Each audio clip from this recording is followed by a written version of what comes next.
이 시간 하늘의 은혜가 우리 가운데 충만하게 넘치길 간절히 소망합니다. 가끔 텔레비전을 보면 정말 재능이 많은 사람들이 총집합해 있다라는 것을 느낍니다. 분명히 직업이 배우인데요. 연기는 물론 잘할 뿐만 아니라 노래도 잘하고 심지어 춤도 잘 추고 요리도 잘하는 것을 보면서 야, 정말 어떻게 저 한 사람에게 모든 재능들을 다 몰아주셨을까 라는 생각을 하면서 깜짝 놀랄 때가 한두 번이 아닙니다. 그리고 나서 제 자신을 보았어요. 여러분이 보시기에 저는 어떻습니까? 네, 딱히 할 말이 없으시죠? 맞습니다. 깜짝 놀랄 정도로 너무 평범해서 저 자신도 스스로 야, 이걸 이렇게 평범해서 어떡하나 싶은데 뭐 어떡하겠습니까? 네, 잘 살아야겠죠. 열심히 목숨을 부지하면서 살고 있습니다. 하지만 이제 여러분들은 아마 각자가 가진 재능과 또 각자 가진 달란트, 은사들을 가지고 있고 저마다 특성도 다 다르고 또 어떤 분들은 이상하게 사업만 하면 잘 되시는 분들, 어떤 경제적으로 눈썰미가 있으신 분들, 어떤 분들은 또 디자인이나 여러 분야에서 특출나게 좋은 은사를 가지고 계신 분들이 많이 있습니다. 그렇다면 저마다 각기 다른 아름다운 특성들과 재능들, 아이디어 등 너무나 값진 이 능력들은 어디서 나오는 것입니까? 그리고 그런 사람들은 도대체 어떤 자격으로 이런 수많은 혜택과 유익들을 보고 있는 걸까요? 놀라운 것은 이 모든 혜택과 유익들은 전부 다 값없이 주시는 하나님의 선물이라는 사실입니다. 그렇다면 정말로 우리 인간들은 이 모든 유익과 혜택들을, 하나님의 값없는 선물들을 받기에 합당한 존재입니까? 오늘 본문 말씀을 보시면 받을 자격이 없는 사람에게도 하나님의 은혜가 베풀어지고 있는 것을 볼 수가 있습니다. 45절 말씀을 볼까요? 이는 하나님이 그 해를 악인과 선인에게 비추시며 비를 의로운 자와 불의한 자에게 내려주심이라. 악인과 불의한 자들에게도 해와 비를 무한대로 주시는 것이 여러분 얼마나 불합리합니까? 그런데 예수님께서는 너의 원수를 사랑하고 너희를 박해하는 자를 위하여 기도하라 라는 것을 마치 하나님이 악인에게 해를 비추듯 아주 당연하게 하라 라고 말씀하고 있습니다. 오늘 본문 말씀은 산상설교에 들어있는 말씀이지요. 산상설교의 전체 주제가 하나님의 나라인데 예수님이 제시한 삶의 방식은 너무나 충격적이었습니다.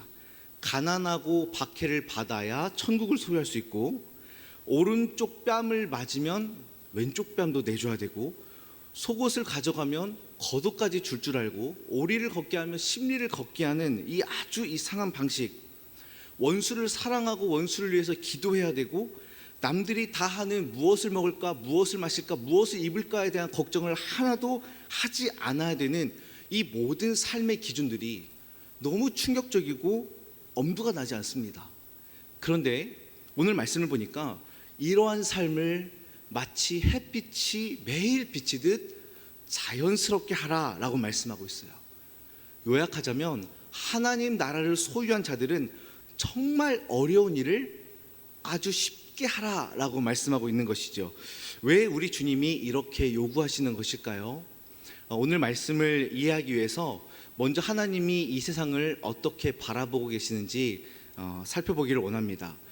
여러분, 이 세상은 죄가 들어온 세상입니다. 죄악된 세상이죠. 죄악된 세상은 하나님의 은혜를 받기에 합당합니까? 합당하지 않습니까?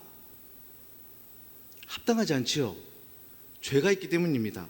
세상은 죄 때문에 이미 저주를 받았고 모든 피조물들은 그 저주에서 해방되어 자유하기를 지금도 사모하고 갈망하고 있어요. 로마서 8장을 보시면 피조물이 고대하는 바는 하나님의 아들들이 나타나는 것이니 그 바라는 것은 피조물도 썩어짐의 종로로 탄 데서 해방되어 하나님의 자녀들의 영광의 자유에 이르는 것이니라. 이 저주에서 빨리 굴레를 깨고 싶은 게 모든 피조물들이 사모한다는 것이죠.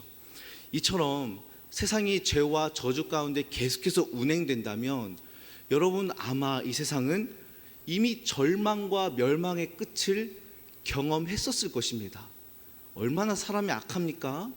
얼마나 깜짝 놀랄 만큼 정말 지독합니까? 그랬다면 이 세상은요, 이미 멸망의 끝이라는 것을 경험을 했었어야 돼요. 그런데 정말 이상하게도 사람들의 죄성과 이기심과 방탕함과 그들의 그 탐욕에도 불구하고 이 세상은 생각보다 오랫동안 유지되고 있습니다. 전쟁이 일어나지만 그것이 언젠가는 종식이 되고 평화가 찾아오고 그렇게 계속해서 순환되면서 사람들은 이 세상이 완벽히 멸망되지 않게 끊임없이 잘 살아가고 있다는 거예요. 이것이 어떻게 가능합니까? 그것이 가능한 이유는 바로 하나님의 자비하심 때문입니다. 비록 죄로 인해서 하나님의 질서가 다 파괴되었지만 하나님은 당신이 지으신 이 땅을 여전히 유지하시고 죄로 인해서 완전히 함몰되지 않도록 지금도 지켜주고 있다는 사실이죠. 특별히 하나님을 대적한 인간들에게도 인간다움을 유지시켜주기 위해서 하나님은 은혜를 완벽하게 단절시키거나 은혜를 전부 다 거두어 가지는 않으셨습니다.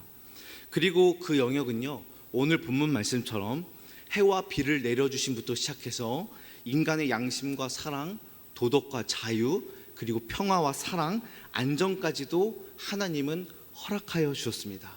하나님은 우리가 죄가 있다고 해서 이 모든 것을 앗아가지 않았어요. 이것을 우리가 신학적으로 하나님의 일반 은총이다 라고 부르죠. 여러분 잘 알고 있을 것입니다.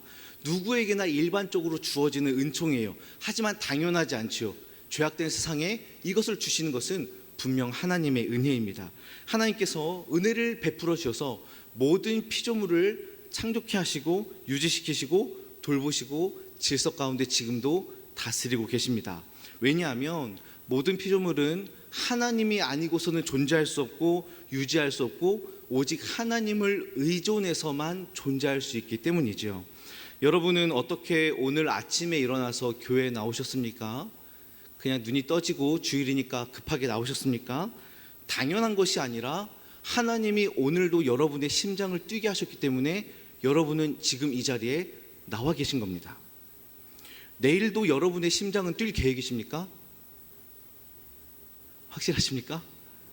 우리가 확신할 수 없지만 하나님의 그 도우심과 유지하심이 없으면 내일 심장을 뛰는 것은 우리는 모르는 일이죠.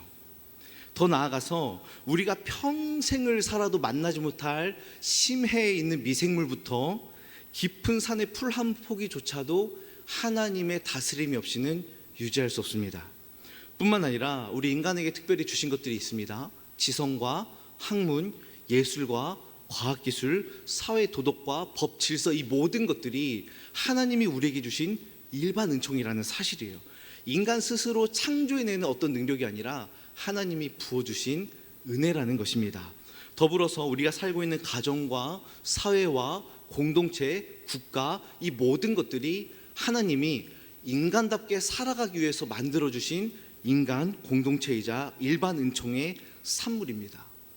여러분, 그렇다면 우리가 살아가는 모든 순간과 우리가 손으로 닿을 수 있고 우리가 생각할 수 있는 모든 영역에서 하나님의 은혜를 배제하고서 설명할 수 있는 게 있습니까? 아무것도 없다는 거예요. 우리의 모든 것들이, 우리가 생각할 수 있는 모든 영역들이 하나님의 은총이 아니고서는 절대로 유지될 수 없다는 것입니다. 그런데 여러분, 좀 이상하지 않습니까? 죽을 죄인에게 목숨만 살려줘도 은혜일 텐데 목숨만 부지하게 해주는 것이 아니라 하나님은 거의 유토피아처럼 살 수 있도록 사람들에게 엄청난 은혜들을 지금도 물 쏟듯 쏟아 부어주고 계신다라는 사실입니다. 그래서 신학자 헤르만 바빙크는 이렇게 질문합니다. 왜 그분은 그토록 죄악된 세상을 계속 보존하셔야만 합니까? 왜 그분은 그분의 은사를 낭비하셔야 됩니까? 라고 질문을 해요. 그리고 나서 이렇게 답합니다. 죄의 부패에도 불구하고 그분의 눈에 보이는 그 모습 자체로 하나님이 가치 있게 여기시고 신적인 선하신 뜻의 대상들이기 때문에 하나님이 보존하십니다 라고 답을 해요. 비록 죄의 영향을 받지만 하나님이 본래 아주 가치 있게 생각하셨던 것들, 인간다움과 또 그 안에서 질서를 누리며 살아가는 이 모든 본질들을 하나님 스스로 유지시키기 위해서 지금도 은혜를 베풀고 있다는 사실입니다. 그렇다면 여러분, 하나님이 이렇게 폭포수같이 일반 은총들을 쏟아내고 있는데 우리는 이 일반 은총만으로 아주 충분하고 넉넉하게 살아갈 수 있습니까?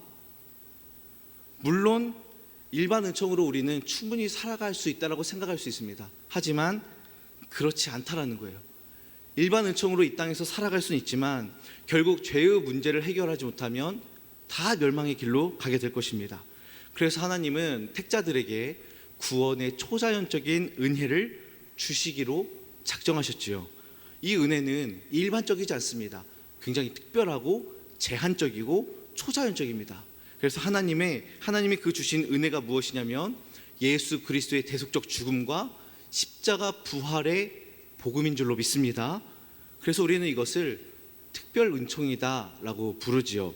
그래서 사람들은 일반 은총으로 온전히 살 수 있는 것이 아니라 하나님 주신 이 구원의 은혜를 가지고 영원한 자유와 생명을 누리며 살아가는 줄로 믿습니다.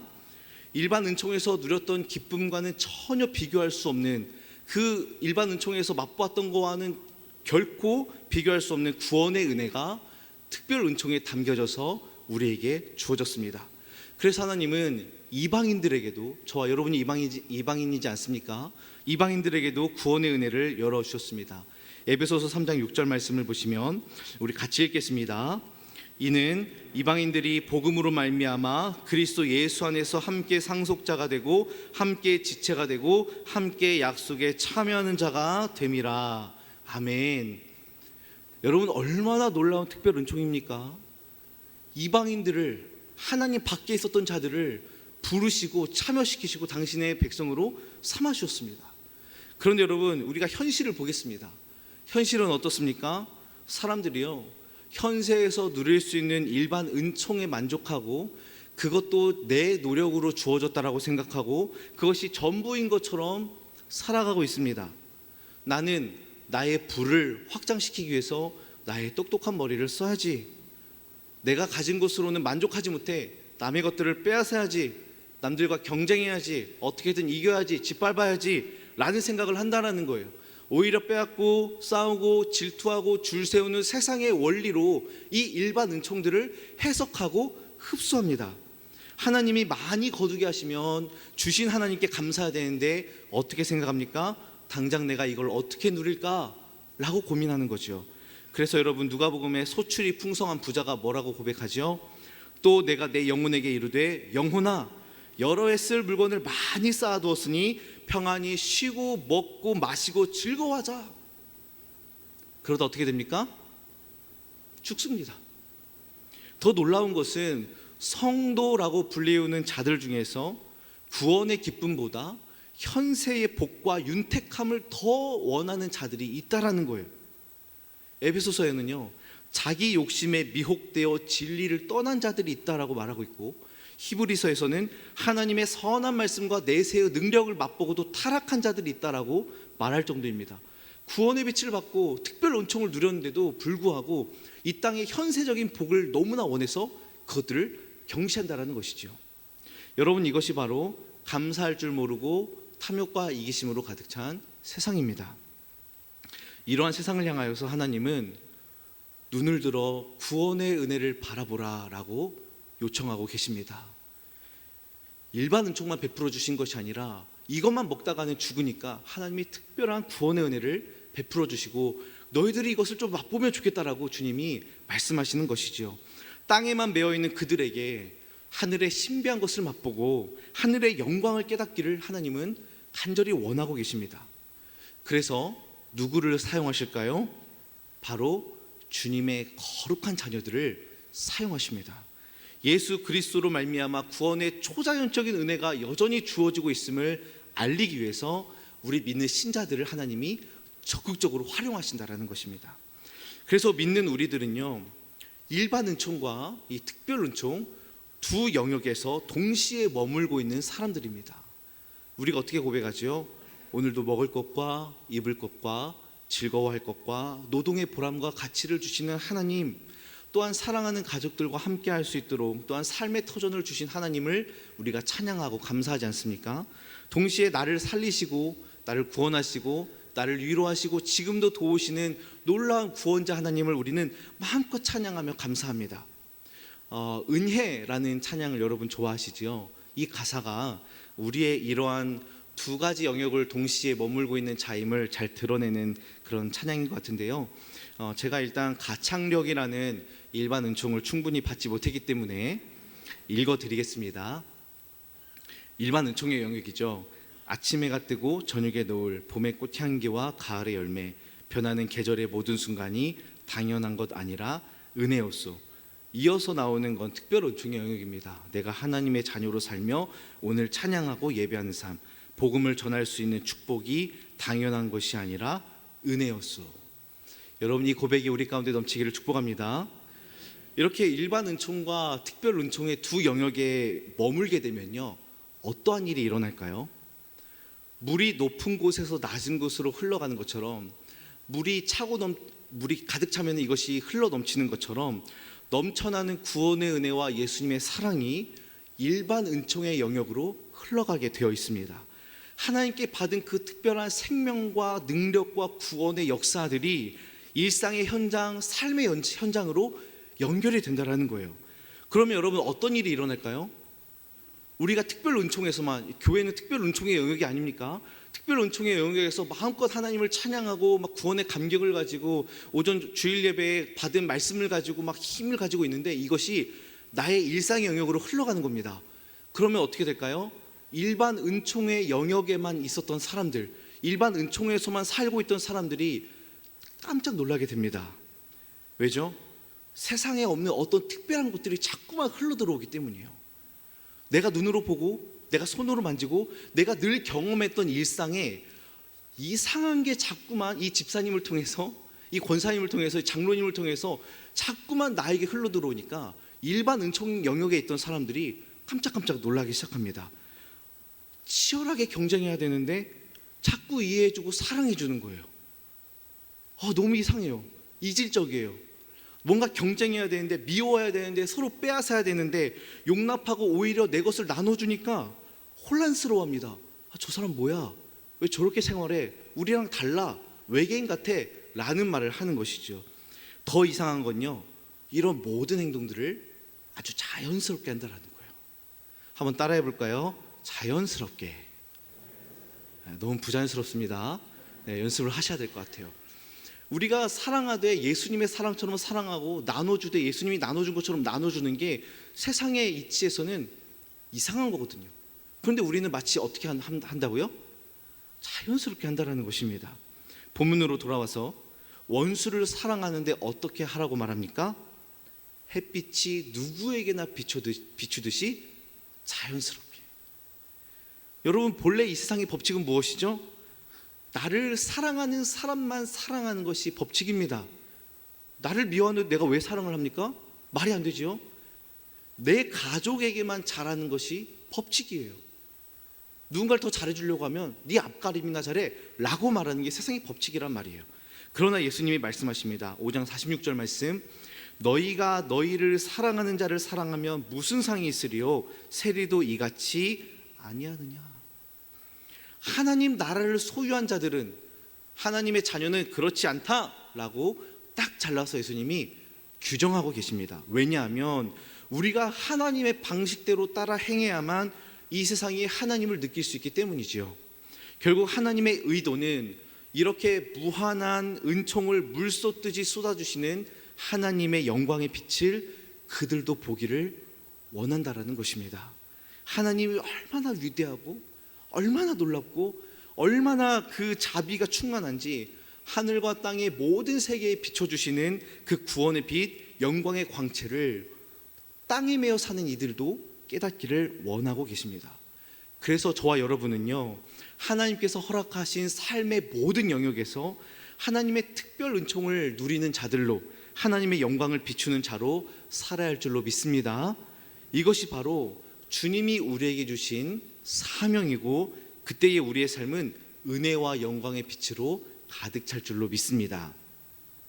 사랑하는 성도 여러분, 이처럼 우리는 일반 은총과 특별 은총의 연합을 이루며 살아갑니다. 이 은총이 우리 안에서 연합되어지는 거예요. 이 둘은 분리된 은총이 아니라 모두 하나님이 허락하신 한 은혜들이고, 이 은혜들은 모두 하나님의 영광을 최종적으로 향하여 있습니다.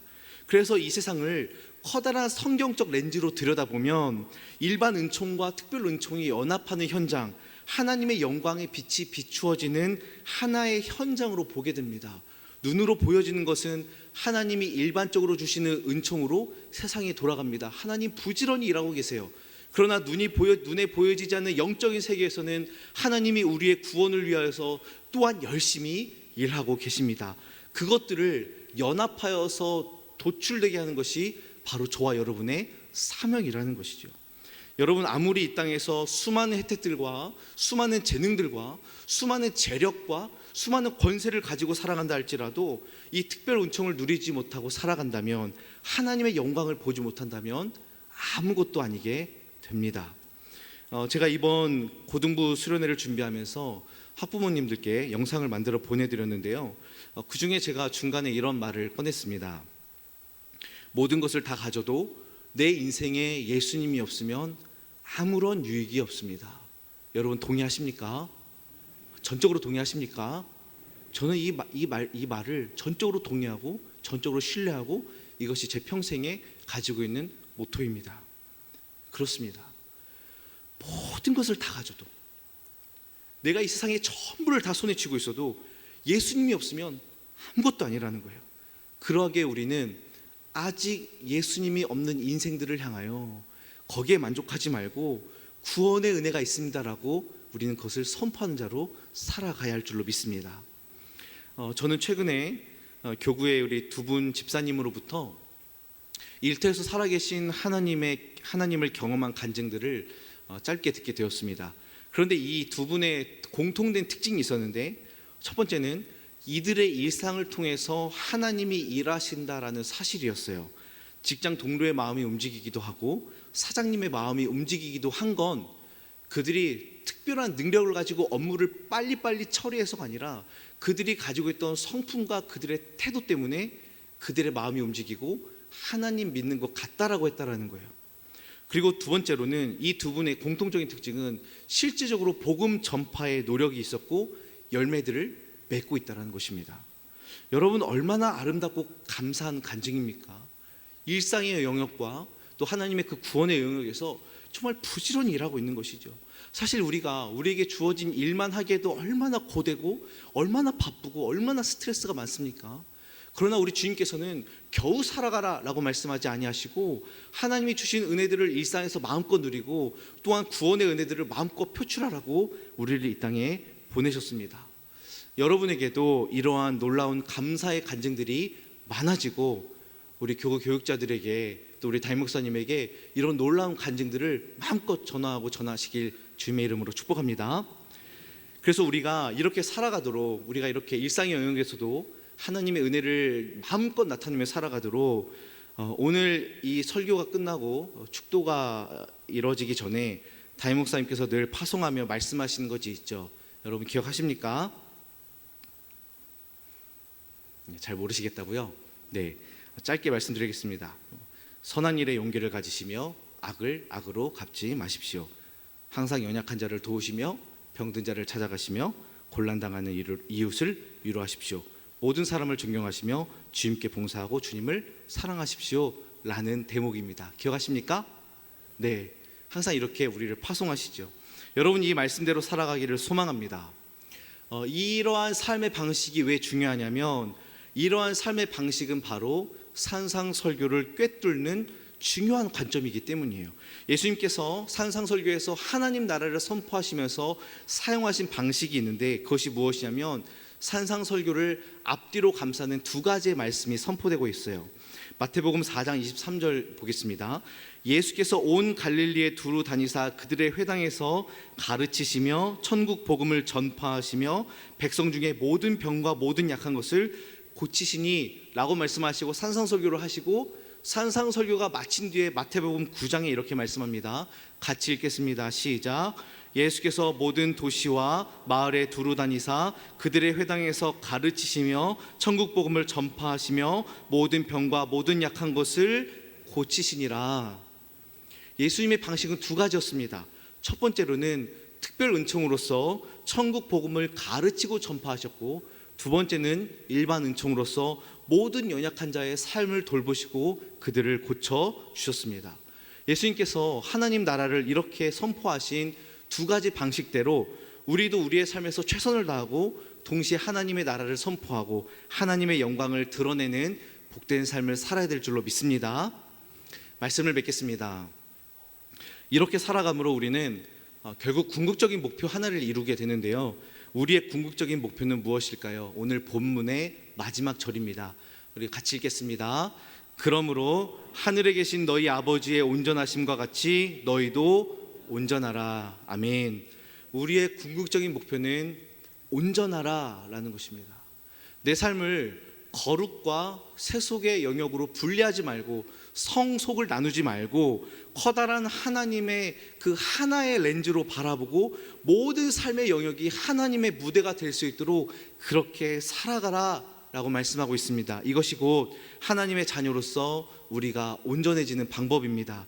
그래서 교회는요, 주님의 특별한 은혜들을 충만하게 하여서 성도를 파송하고, 성도는 하나님이 허락하신 모든 가정과 일터와 사업장과 이웃과 모든 관계 속에서 그 은혜를 드러내고 자신이 받은 재능과 기술과 달란트를 통해서 하나님을 더 찬란하게 드러내도록 부지런히 일하는 것입니다. 그렇게 살아갈 때에 우리는 비로소 우리의 삶 속에 현재하고 계신 임마누엘의 하나님, 우리와 오늘도 함께 하신 그 하나님이 나를 다스리시고 우리를 돌보신다는 사실을 마음껏 경험하게 되는 줄로 믿습니다. 여러분, 오늘 주일날 아침부터 이 시간까지 받으신 많은 은혜들을 마음속에 잘 간직하시고 일주일의 삶 동안 여러분의 일상의 영역에서 이 은혜들을 마음껏 표출하시고 감사한 간증들이 많아지는 저와 여러분 되길 주님의 이름으로 축복합니다.